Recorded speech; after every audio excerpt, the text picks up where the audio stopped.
Hello friends. चार लोग क्या कहेंगे हमें उससे कोई मतलब नहीं, हमें तो अपना पढ़ना है और पेपर देके आना है, बात खत्म। तो शुरू करते हैं आज का नया टॉपिक। आज का टॉपिक है मॉलिक्यूलर पोरेसिबिलिटी। हम पढ़ेंगे कि मॉलिक्यूलर पोरेसिबिलिटी क्या चीज़ होती है। तो इसकी डेफिनेशन देखते हैं। When a dielectric placed in an electric field it's molecule become electric dipole oriented in the direction of electric field. पहले यहाँ तक समझते हैं। ये कह रहा है कि जब हम किसी एक डाइलेक्ट्रिक को, ठीक है, जब किसी एक डाइलेक्ट्रिक को हम इलेक्ट्रिक फील्ड में रखेंगे, इलेक्ट्रिक फील्ड के अंदर रखेंगे, तो जो उसके मॉलिक्यूल हैं वो क्या बन जाएंगे, एक इलेक्ट्रिक डाइपोल बन जाएंगे and oriented in the direction of electric field, और मतलब इलेक्ट्रिक फील्ड की डायरेक्शन में जाने लगेंगे उसकी तरफ, ठीक है। उसके आगे देखते हैं, thus dielectric acquires a net dipole moment and its molecule are said to be polarised. जिससे कारण क्या होगा, डाइलेक्ट्रिक क्या होता है, जो डाइलेक्ट्रिक होगा वो क्या कर लेगा, एक्वायर कर लेगा एक टोटल डाइपोल मोमेंट। नेट का मतलब होता है टोटल डाइपोल मोमेंट क्या कर लेगा, एक्वायर कर लेगा, मतलब उसको प्राप्त कर लेगा, अधिग्रहण कर लेगा जिसे बोला जाता है। And its molecule are said to be polarised. तो जो उसके मॉलिक्यूल है उसको क्या बोलेंगे, पोलराइज्ड बोलेंगे। इसके बाद for most molecule the dipole moment is directly proportional to electric field. ये कहना चाह रहा है कि बहुत जो काफ़ी सारे मॉलिक्यूल होते हैं, ठीक है, उनके लिए जो क्या होता है डाइपोल मोमेंट होता है वो क्या होता है, डायरेक्टली प्रोपोर्शनल होता है किसके, इलेक्ट्रिक फील्ड के, कॉजिंग पोलराइजेशन। जिसके कारण क्या होता है, पोलराइजेशन हो जाता है। The dipole moment of molecule per unit polarising field is called polarizability of molecule. जो डाइपोल मोमेंट होता है मॉलिक्यूल का पर यूनिट पोलराइजिंग फील्ड, उसे हम क्या बोलेंगे, पोरेसिबिलिटी ऑफ मॉलिक्यूल। जो एग्जाम में आपसे अगर ये पूछा जाता है मॉलिक्यूलर पोरेसिबिलिटी क्या होता है, तो आपको ये दोनों चीज़ लिखनी है, तब जाके एग्जामिनर आपको उसके मार्क्स देगा, ठीक है।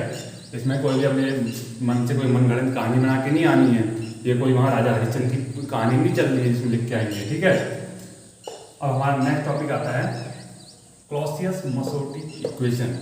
अब ये कौन है, पहले तो ज़्यादातर इक्वेशन से या जो भी थ्योरम होती हैं जो साइंटिस्ट होते हैं उन्हीं के नाम पे रखी जाती है, ठीक है। तो ये क्लॉसियस और मसोटी दो साइंटिस्ट थे, इनके नाम पे ये इक्वेशन है। तो ये क्या कहते हैं, अपनी इक्वेशन हम इसको देखते हैं। देखिए, they try to correlate the microscopic properties of a dielectric with its microscopic character.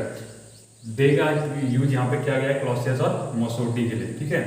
तो इन्होंने कहा कि they try to correlate microscopic properties. इनने कोरिलेट एक दूसरे से, मतलब उसको जोड़ने की कोशिश। कोरिलेट का मतलब होता है एक दूसरे से उसको जोड़ने की कोशिश करना। जैसे कोई भी दो चीज़ों को एक दूसरे से जोड़ने की कोशिश करना, कोरिलेट करना, मतलब आपस में उनकी कंपैरिजन करना एक तरीके से। तो they try to correlate the microscopic property of a dielectric. तो उन्हें आगे कोरिलेट करने की कोशिश की किसको, माइक्रोस्कोपिक थ्योरी प्रॉपर्टी होती है इसके डाइलेक्ट्रिक की, विद इट्स माइक्रोस्कोपिक कैरेक्टर, और उसके किसके साथ, माइक्रोस्कोपिक कैरेक्टर के साथ। They established a relation between the dielectric constant and the molecular porosity of a non-polar dielectric। तो उन दोनों के बीच में एक रिलेशन, उनके बीच में एक बॉन्ड स्थापित करने के लिए क्या किया, डाइलेक्ट्रिक कांस्टेंट और जो मॉलिक्यूलर पोरेसिबिलिटी है इन दोनों के बीच में, ठीक है, इसके बीच में दे एस्टेब्लिश रिलेशन। इनने इन दोनों के बीच में एक रिलेशन क्या किया, एस्टेब्लिश किया। ये पोरेसिबिलिटी ऑफ नॉन पोलर डाइलेक्ट्रिक, जो नॉन पोलर डाइलेक्ट्रिक है उसके और डाइलेक्ट्रिक कांस्टेंट, इन दोनों के बीच में उनने रिलेशन बनाने की कोशिश की, ठीक है। This relation is called Clausius Mossotti equation. और इसी रिलेशन को हम क्या बोलते हैं, क्लॉसियस-मसोटी इक्वेशन बोलते हैं। इसे भी आप पूरा लिख के आएंगे एग्जाम में, यहाँ से यहाँ तक का। इसके बाद इसका छोटा सा डेरिवेशन है, वो हम देखते हैं इसके नेक्स्ट सेक्शन में। सो बच्चों, हम इसका डेरिवेशन स्टार्ट करेंगे। इसमें हमें लिखना है द पोरेसिबिलिटी, ये अल्फा है, alpha of a molecule is in dipole moment, जिसको हम पीछे डिनोट करते हैं, induced in the molecule per unit polarising field, that is P equals to alpha E local, ठीक है। जो ये फील्ड है ये पोलराइजिंग लोकल फील्ड है, ठीक है। तो हम इसे यहाँ पे ई लोकल से शो कर रहे हैं। For N molecule per unit volume, अब उसमें कितने सारे मॉलिक्यूल हैं उसके लिए पहले बहुत छोटे मॉलिक्यूल का पता लगाएंगे। तो हम लिखते हैं यहाँ पे for N molecules per unit volume the polarisation given by P equals to NP, और हम इसको आगे लिख सकते हैं N अल्फा ई लोकल, जो हमने यहाँ पे ये लिखा हुआ है, ठीक है। We know by molecular field in dielectric, molecular field in dielectric, अगर आपको इसका डेरिवेशन चाहिए तो आप मुझे कमेंट सेक्शन में बता दीजिए, मैं उसका डेरिवेशन आपको करवा दूंगा। तो उससे हमारा जो निकल के आता है मॉलिक्यूलर फील्ड इन डायलेक्ट्रिक से E local equal to E plus P upon C epsilon naught. यहाँ पे जो ई है वो है माइक्रोस्कोपिक फील्ड हमारा।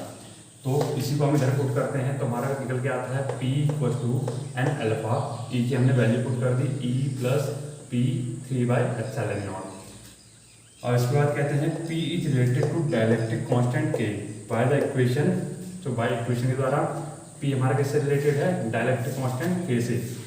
तो हम जानते हैं उसके लिए P equal to K-1 epsilon naught E होता है। देन वी है, इसके बाद हमारे पास क्या आएगा, हम यहाँ पे क्या करेंगे P की हमने इक्वेशन यहाँ पुट कर दी, उसके बाद एन अल्फा हमारा ये आ गया, ई हमारा ये आ गया, P की हमने अगेन यहाँ पे इक्वेशन पुट कर दी, अपॉन में वैसे उतर गया।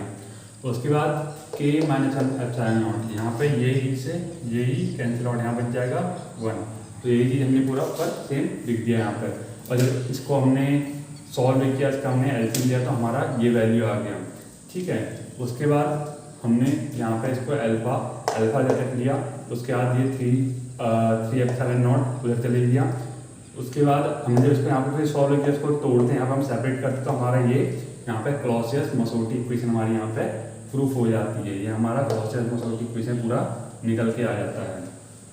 उसके बाद कहीं पूछ लेते हैं एग्जाम में, आपको उसको ससेप्टिबिलिटी के टर्म में भी डिफाइन करना है, बताना है। तो इन टर्म्स ऑफ ससेप्टिबिलिटी चाई ई, मैंने आपको बताया था ना कि इसको चाई बोला जाता है, ग्रीक वर्ड है। तो alpha equal to epsilon naught by N chi E upon चाई ई प्लस 3 एप्सिलॉन नॉट, जिसके लिए लिखा जाता है। इसका कोई प्रूवमेंट वैसे किताब में नहीं दिया गया है। Clausius Mossotti equation experimentally verified for number of gases, hydrogen H यहाँ पे हाइड्रोजन के लिए किया गया है, ठीक है, denote etcetera. So alpha is constant for a particular gas. जैसे ये है अल्फा की यहाँ पर हमारी वैल्यू क्या है, ये एक हमारी कांस्टेंट वैल्यू होती है यहाँ पे 1/n K-1 अपॉन, यहाँ पर अल्फा की वैल्यू थी ना हमारी, मैंने बताया था आपको अल्फा की वैल्यू ये हमारी यहाँ पे थी 1/n, ये हमारा कांस्टेंट है 1/n K-1 K+2 मस्ट भी कांस्टेंट है हमारा। इसके क्या रहना चाहिए, कांस्टेंट रहना चाहिए। The equation is valid for gas and non polar liquids, ठीक है। जो ये क्लॉसियस-मसोटी इक्वेशन है ये सिर्फ वैलिड किसके लिए है, गैसेस के लिए और नॉन पोलर लिक्विड्स के लिए। It does not hold for crystalline solid and polar molecules. ये किसके लिए वैलिड नहीं है, क्रिस्टलाइन सॉलिड के लिए और पोलर मॉलिक्यूल्स के लिए। तो होप सो बच्चों आपको ये टॉपिक अच्छे से समझ आया होगा। आपकी अगर इससे रिलेटेड कोई भी क्वेरीज हैं तो आप मेरे कमेंट सेक्शन में पूछ सकते हैं। अगर आपको वीडियो अच्छी लगी तो आप इसको लाइक कीजिए, कमेंट कीजिए, शेयर कीजिए, सब्सक्राइब कीजिए।